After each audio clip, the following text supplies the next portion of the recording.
Assalamualaikum warahmatullahi wabarakatuh. Kami dari kelompok 11 yang beranggotakan Nur Tri Irabella Oktaviani, Rizky Nur Khairuddin, dan Salsa Erlanda akan menjelaskan tentang LGBT, yaitu lesbian, gay, biseksual, dan transgender. LGBT yaitu yang L-nya adalah lesbian, orientasi seksual seorang perempuan yang berhasrat terhadap sesama perempuan. G. Gay, orientasi seksual seseorang pria yang berhasrat terhadap sesama pria. B-nya itu bisex, orientasi seksual seseorang yang menyukai dua jenis kelamin. T-nya yaitu transgender, orientasi seksual seseorang dengan mengidentifikasikan dirinya dengan menyerupai pria atau wanita. LGBT, lesbian, gay, biseks, dan transgender merupakan penyimpangan orientasi seksual yang bertentangan dengan fitrah manusia, agama, dan adat masyarakat Indonesia. Pandangan Islam terhadap LGBT. LGBT dalam sudut pandang kajian Islam bisa dilihat dari ayat-ayat Al-Quran dan hadis yang mengarah pada perilaku homoseksual. Pandangan Al-Quran mengenai homoseksual bisa dilihat pada cerita Nabi Lut tentang kaum Sodom dan kaum Amorok di negeri Syam dengan bunyi ayatnya, "Dan ingatlah kisah Lut ketika dia berkata kepada kaumnya, 'Mengapa kamu mengerjakan perbuatan fahisyah itu sedang kamu memperlihatkannya? Mengapa kamu mendatangi laki-laki untuk memenuhi nafsumu, bukan mendatangi wanita? Sebenarnya kamu adalah kaum yang tidak mengetahui akibat perbuatanmu.'" Quran Surat An-Naml ayat 54-55. Hadis Nabi SAW dari Ibnu Abbas radhiyallahu anhu, dari Nabi SAW, beliau bersabda, "Allah melaknat orang yang melakukan kebiasaan kaum Lut sampai 3 kali. Hadis riwayat An-Nasai. Ayat Al-Quran dan hadis di atas menjelaskan bahwa praktik homoseksual merupakan satu dosa besar dan sangat berat sanksinya di dunia. Apabila tidak dikenakan di dunia, maka sanksi tersebut akan diberlakukan di akhirat. Hukuman bagi pelaku syihak atau lesbi menurut kesepakatan para ulama adalah takzir, yang artinya pihak pemerintah yang memiliki wewenang untuk menentukan hukuman yang paling tepat, sehingga bisa memberikan efek jera bagi pelaku perbuatan haram tersebut. Al-Quran dan hadis. Dalam surat Al-A'raf yang berbunyi, "Dan kami juga telah mengutus Lut kepada kaumnya.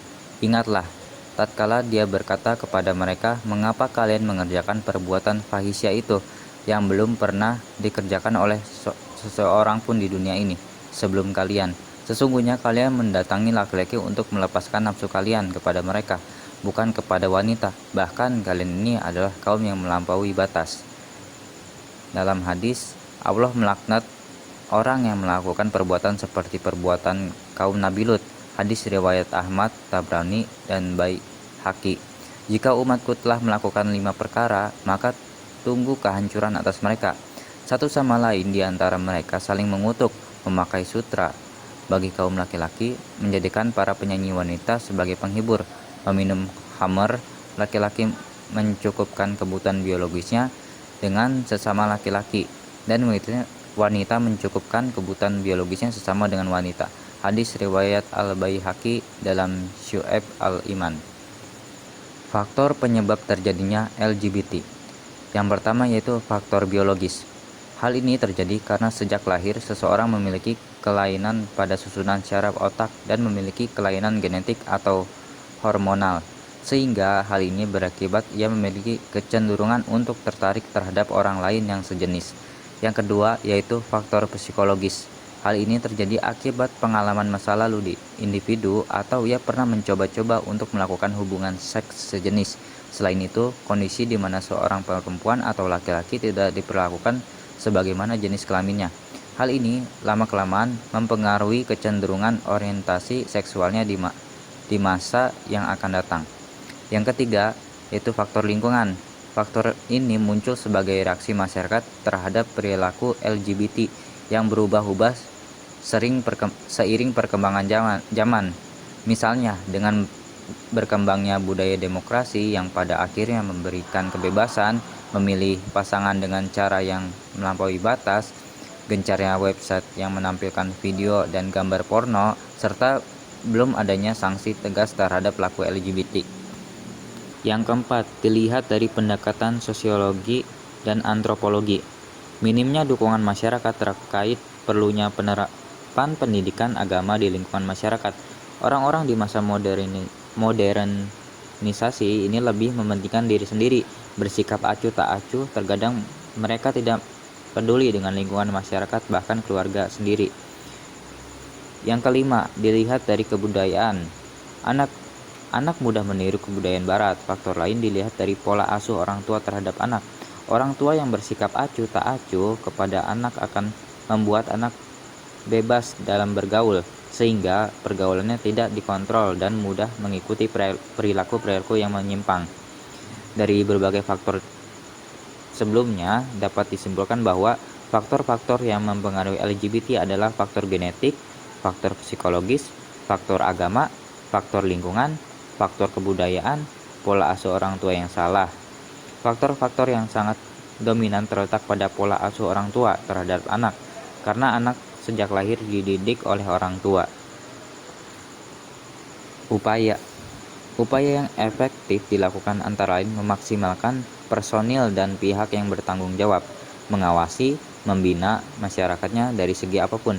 Perlu kiranya kesadaran tanggung jawab dan pemahaman tentang pentingnya pendidikan agama. Masyarakat juga harus membiasakan diri dan keluarga untuk melakukan hal-hal yang ma'ruf dan nahi munkar. Dampak dari perilaku LGBT. Abdul Hamid Al-Qudda, dokter spesialis penyakit kelamin menular dan AIDS, menjelaskan dampak yang ditimbulkan dari LGBT. Yang pertama yaitu dampak kesehatan, dampak sosial, dan dampak keamanan. Dampak dari perilaku LGBT. Dampak kesehatan. Dampak-dampak kesehatan yang ditimbulkan diantaranya adalah 78% pelaku homoseksual terjangkit penyakit kelamin menular. Dampak sosial. Yang pertama itu hubungan tidak direstui pemerintah dan agama. Kedua, cenderung gonta-ganti pasangan. Ketiga, beresiko menyebabkan penyakit seksual. Keempat, biasanya menjadi jauh dari Tuhan. Kelima, gila akan kebutuhan materi dan rentan stres. Dan yang terakhir, dikucilkan masyarakat dan teman-teman. Dampak keamanan.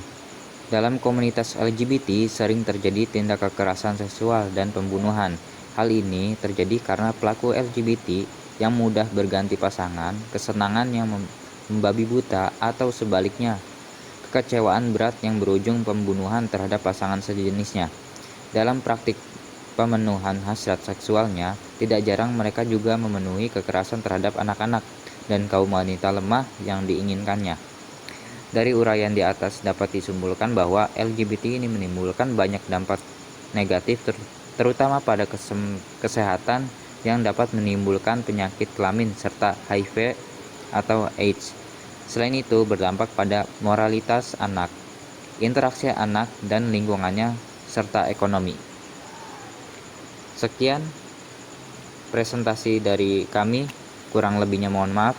Wassalamualaikum warahmatullahi wabarakatuh.